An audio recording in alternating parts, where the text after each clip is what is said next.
Este año celebramos las 18ª jornadas tributarias en la ciudad de Benicàssim. Aprovecharemos también para conmemorar, como todos los años, nuestro aniversario, el aniversario de fundación de la asociación. Este año cumplimos los 26. Y con unas jornadas que yo creo que van a ser muy interesantes por los ponentes y por los temas que vamos a tratar. A saber, estará Germán Orón Moratal, catedrático de Derecho Financiero, que tratará el IVA, devengo anticipado y rescisión de operaciones gravadas. José María Gay Saludas, analizando y valorando empresas en tiempo de crisis, una potencia muy actual. Aprovecharemos para entregar los premios de concurso, nuestro segundo concurso de fiscalidad con la Facultad de Economía y la asociación. Otra de las ponencias es la reforma del sistema público de pensiones, un tema también de mucha actualidad en estas fechas que estamos.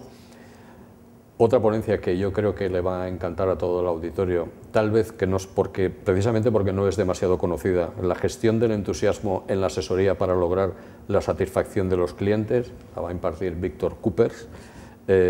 Yo creo que les va a encantar y se van a pasar un rato muy agradable con él. Celebraremos, como decía antes, la cena de 26 aniversario en la Ópera de Benicàssim.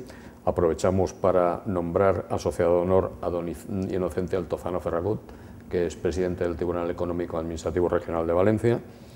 Y ya, finalmente, el día 23 de septiembre, viernes, las dos últimas ponencias. Las redes sociales en la asesoría, cómo introducirlas y ventajas que se pueden obtener. Y luego la clausura de las jornadas, perspectivas de la agencia tributaria, que irán a cargo del director general de la agencia tributaria, el recién nombrado director general, don José María Meseguer Rico. Y con esto ya celebraremos nuestras jornadas y nos podremos aprovechar para intercambiar pues, esos comentarios que siempre son muy útiles con todos los compañeros.